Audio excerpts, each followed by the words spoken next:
Hello again, everyone. We are Gaming by Gaslight, and welcome back to Stellaris Pax Mexicana. When we last left off, we are just getting our economy ready. We are talking about going to war, possibly against these guys, possibly against these guys again. And as you might notice from here, and from this, I spent a bit of time off camera just getting things set up. We have our droids and all that now. What do we got going on right now?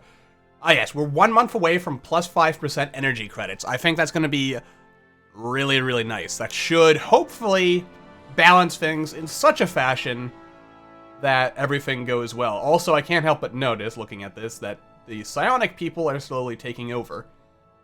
Well, not really taking over, but they are kind of growing in their stuff. You'd also figure that a fortress would count as a military thing here, but apparently it doesn't. Anyway, so we're trying to clear that out. We're desperately hoping that this psionic thing actually gets us side jump drives at some point. I'm pretty sure they're independent from regular jump drives, and I think I have all the other tech required, so hopefully it pops up. I mean, we're level 4, and we're a psionic, so that does give a pretty good boost to actually getting it. And we're spiritualist, which I think also helps. Anyway, so I was talking about going to war if, like, these guys are something, but that might actually be a bad idea. It's kind of hard to tell because the actual, like, strength and such, it's not always really that accurate, I am told, of what your actual fleet capabilities are. I mean, there's sometimes situations where, well, I guess it comes down to that whole mechanic of whether you actually have weapons and defenses that can counter the weapons and defenses of your enemy. And I am not entirely sure yet. I've also heard some interesting stuff that makes me kind of wonder if I am actually building things properly, in the sense that, like, do I actually have the range? Because I've upgraded all my ships to use the defensive computers because, like I said, those are apparently indisputably the best, but that apparently also makes them try to stay at range, though that's also kind of relative, considering the fact that, as you've probably noticed in fleet battles, everyone just kind of jumbles together. But anyway, the really important thing is that there is a war going on. As we can see here, the Jagulwa Star Council have declared war on the Slurpactin. Pretty sure they used to be called, they were just called the Democratic Slurpanor Realms at some point, weren't they? I guess because they upgraded, they're now the administration of Slurpactin. Anywho, so this is basically their entire federation is at war. Actually, speaking of that, in the next update, 1.2, which is coming out towards the end of June, I think, my understanding is that diplomacy is getting notably improved. Probably it still has a ways to go, but it is getting notably improved, which is always a good sign. Anyway, important stuff is basically there's a war going on, which means naturally that our rivals over here, and I think I did rival them. Did I rival them? Yes, we have a rivalry going here because they rivaled us. Anyway, as you can see, they're at war with this entire federation here. Yeah, a lot of people. A lot of people in this federation, which kind of scares me, to be honest. I do hope, I don't know if 1.2 is going to resolve this or not, but I would really like alliances and federations to shift a little bit more, at least in the mid-game. It makes sense that eventually you'd sort of have these long-term political blocks forming. But right now, they seem to form much too early in the game, and they are very, very static, and that once they form, they don't really change. But anyway, and we have time to talk about all that and stuff of that nature later. For now, though, I think, basically, we do want to actually get a war going here. Now, which one of these is actually currently building the ships? Alright, so this fleet is doing stuff here, so I'm going to want this big ol' 18 stack, which is in Seoul, to go over here. Because then we're going to jump in and blow the crap out of everything that we possibly can. Alright. And especially I want to make sure we're in range of this. Alright. So when we have even one fleet, we're starting to lose money. So that's an important thing to keep in mind. That's where that 10%... Yeah, like, look at that. That 10% bumped us up. Very nice. Very nice indeed. Let's see. I've also... You may recall me talking about the potential benefits of shield capacitors. There has been talk, I've been listening to various things. Some people say that shield capacitors they're just not as valuable as just having more hull health, so I'm probably going to stick with our whole just stuffing as many crystal defenses as we can, because those things aren't affected by... Ooh, what's this? Planet fortification toughness. I don't know if that's really all that useful or not. Basically, I think what this should do is basically just make it take longer for enemies to bombard us, which is always a good sign. Anyway, another thing I might want to do is actually just give the Gwesibors everything they want on the grounds that, as much as I would like to give this back to my vassal, this whole thing and the fact that these guys are a hyperlane, basically they just can't escape. They can't get out. I don't think they can get to me.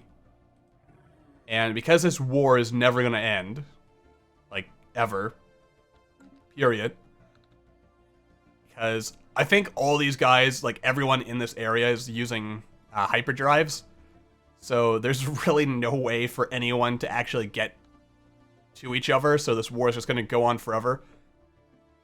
I mean, if this were EU4... you'd figure at this point these guys, for defending their capital, would have gained enough war score to at least peace out or something, and maybe get their independence, but I guess that's just not going to happen. Anyway, yeah, so we're probably going to want to do something here. I don't really want to, but I might have to. Actually, let's test that. Let's see, we'll give Faram to the Gwesibors. We will give Hassela to the Tsunami, so they will agree. And we will... let's see, we're at 60%. Would I actually cede Gildan to me? Wait! Why can't I suddenly do this? Oh, that's right, I think in 1.1 they... wait, no, this doesn't make any sense to me at all.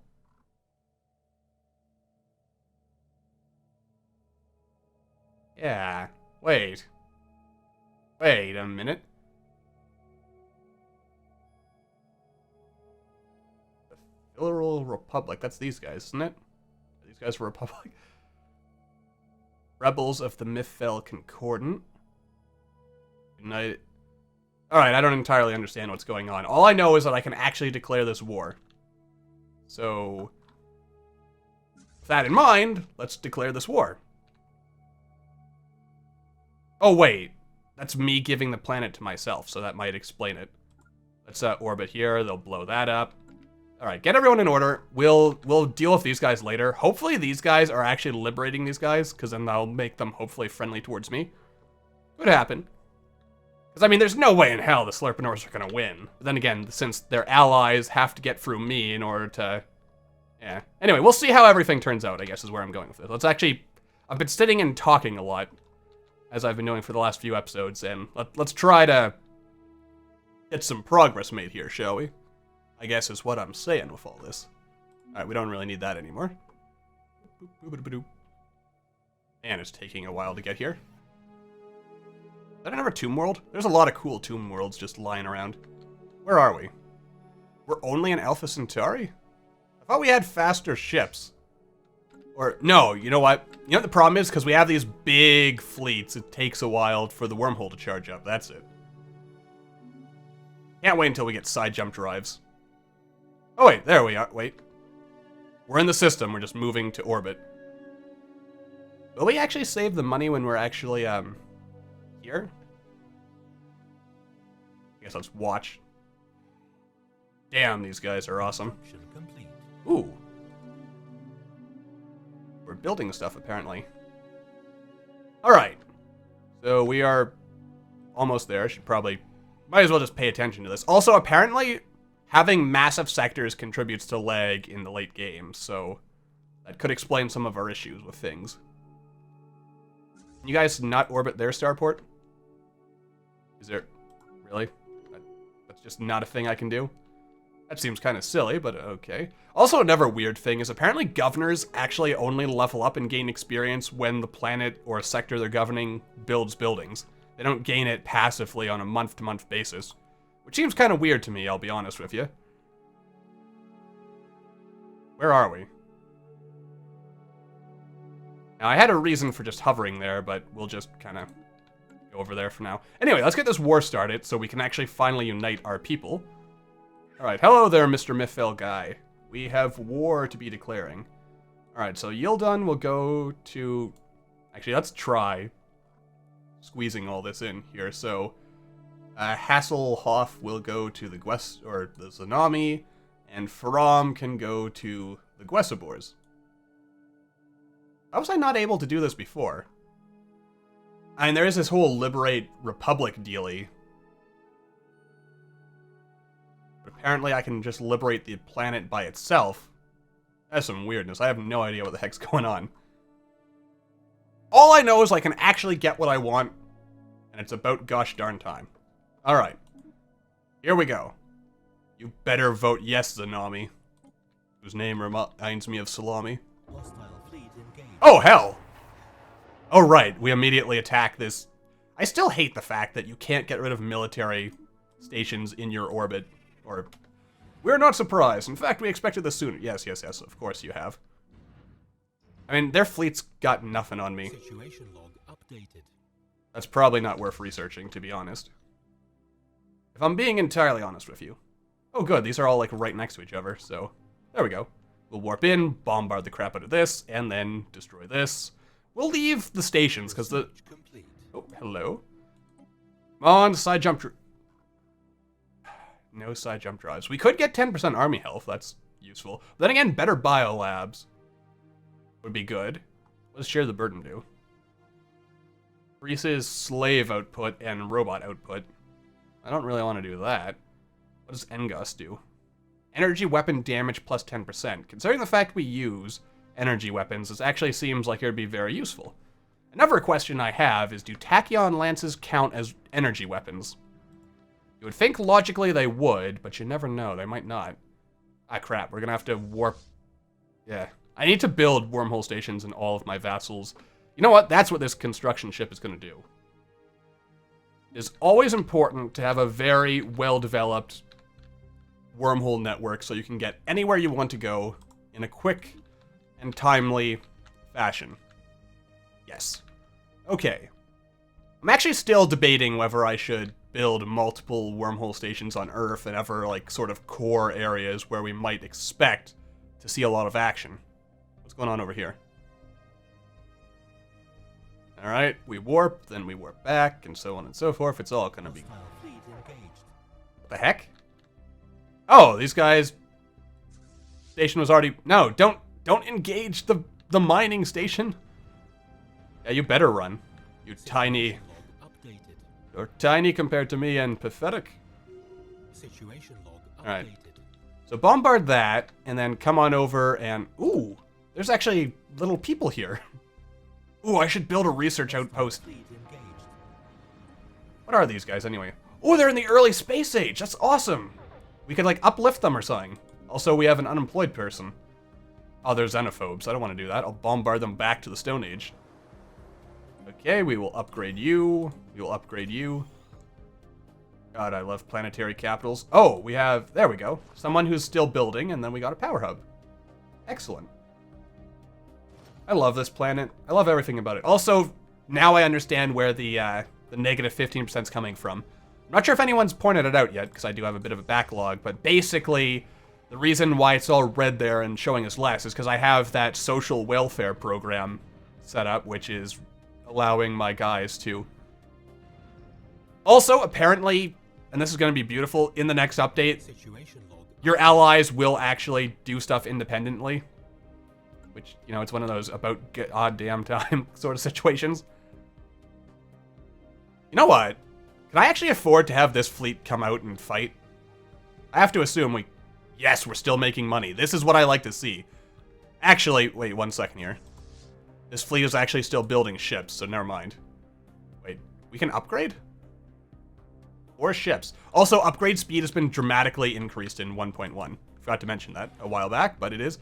Like, look at how powerful my various vassals are. They don't need to be following me.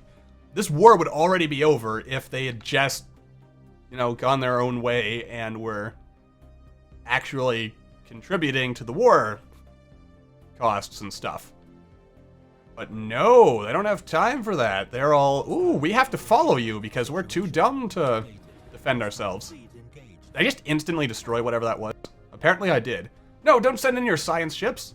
I mean, I'm an evil person, apparently, but I'm not that evil. I want to kill...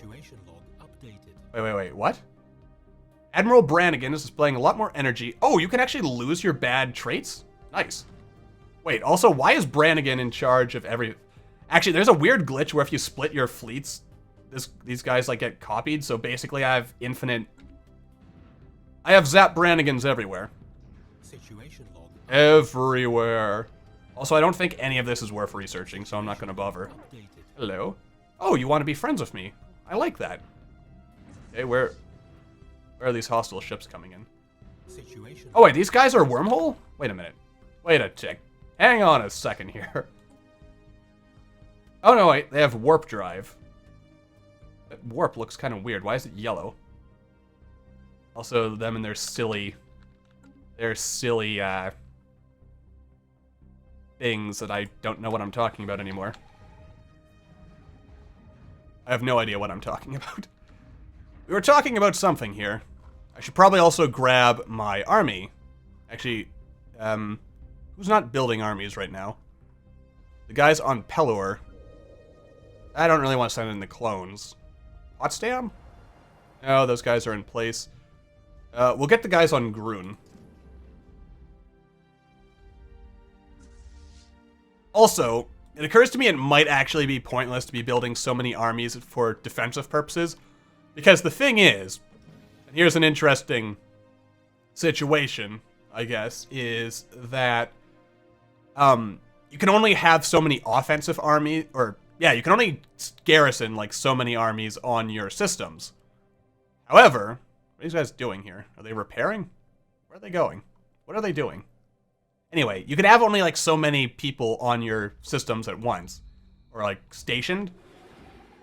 But you can actually land as many assault armies as you want. So basically, all the AI or you, the player, needs to do is just, you know, drop like 10 million armies on a planet, and there's no way they can possibly build enough defenses to actually counter it. Why do I not have a leader on any of this? Wow, you're 67 years old. You know what? We don't need a leader. Everyone here is just too badass. Wait, why didn't I send the xenomorphs in? Give them a taste of blood. I mean, then again, whoa, wait.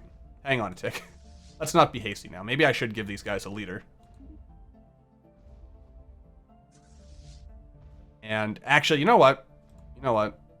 Enter orbit. Let's get some more guys, because I noticed they have a moderately significant army there, so... Should I get the xenomorphs? I think I should get the xenomorphs. What could possibly go wrong sending xenomorphs to attack, right? That's what I thought. Absolutely nothing can go wrong. Alright, we'll send in the fleets. Wait, are these guys actually going places and doing stuff of their own accord? Oh, they are! Good. I still stand by my statement that the AI is still kind of dumb as bricks and does not do as much as they possibly could. I should also probably be splitting my fleet so I can be bombarding multiple planets, but I just really don't care. So I'm not. I mean, I should care. Where are you going, sir? You guys aren't going to attack, are you? Ooh, you have psionics. Construction complete. Oh shit. My guys are insulting. Alright, let's back them up. I mean, they're doing a decent job, don't get me wrong. Alright, let's scroll on up here, shall we? Okay, don't get me killed here, fellas. Ooh, research has been done. That's not what I wanted to click on. Ah yes, Engos. Food plus 5%. That's actually probably useful. Terraforming stations, I'm not even going to bother with. Frontier clinics. They produce 2 food plus 5% habitability. It's not bad. It's not bad at all. I mean, I don't really... The plus 5% isn't really all that helpful. In the sense that, for the most part... Because, basically, having a... Where are you, Mr. Ship? Having these things doesn't really... It doesn't really... Or how do I explain this? Like, the happiness bonus from habitability, it's not like the higher habitability, it scales up. you have to, like, meet solid points. Like, it has to have 80% habitability to get a certain happiness bonus, or 60% or something like that. So 5% in most cases is not going to help you, unless you've stacked it with other things. But it's not a bad thing to have, so, you know. I shouldn't turn my nose up on it, I guess is what I'm saying. Oh, wow, I didn't even need the xenomorphs in here. I don't think I lost anyone either. Did I lose anyone? I think I lost one guy, maybe. Possibly. Possibly one guy. But we won. Alright, good enough. Oh, and now they send their fleets in. Lazy bums. Alright, let's get over here. What are you set to anyway? Are you passive or aggressive? Yeah, you're passive, so why do you even end up attacking these things? I don't want you attacking. Like, I want to make sure you give a wide berth to that mining station. So I do not want you attacking it. Alright. Oh, an election's coming up. That's always fun. I like elections. Alright, so we've got our Xenomorph army here, just kind of strolling along. We're actually already at 72%, so we could possibly, depending on how this turns out, you know, I should get these guys to come on over here. Enter orbit, please. Because by the time these guys get here, what are you doing? Yeah, don't be stupid, man. Alright, here comes this guy. This is just going to disappear in a second. And yeah, spaceports need to be more powerful, by the way. Like, they should never be, like, so powerful that you need, like, a super death squad in order to beat them. But I figure they do need to be a bit stronger than they are right now, personally. Let's swap out our leader. Here we go. Alright, wait for them to do their thing. I don't want to get the transports involved. Ooh. Oh, Zap Brannigan is now the leader. Is he still leading fleets? Wait, you look different, Mr. Brannigan. Yeah, so basically Zap Brannigan is leading everything. What that's certainly something, isn't it? That is a really weird glitch, and as far as I can tell, because he's, because of the fact that he's kind of glitched like this, I think he's also technically immortal, so Zap Brannigan's going to be alive forever and ever and ever. Possibly. Off-world miner, that's actually very useful indeed. Alright, so what are we going to do? I wonder if building stuff that's not in my territory technically counts. This is also a very sad system because there's nothing in it. Where was that one system that I could build stuff in earlier? Oh, there's stuff over here. We could build mining-y type stuff here. So build a mining station, or a research station. I'm sure there was a system around here somewhere where there was like a bunch of stuff that I could build that I hadn't actually built yet. Well, there's stuff over here. That's always good. Also, in the next update, apparently it's going to cost influence to establish colonies, which I think should be interesting. I don't know if that's necessarily what I like, but it's going to be interesting that that's going to be a thing. Anyway, it's probably time to wrap this episode up, so for now, thank you all for watching, I hope you all enjoyed, and I will see you all in the next video.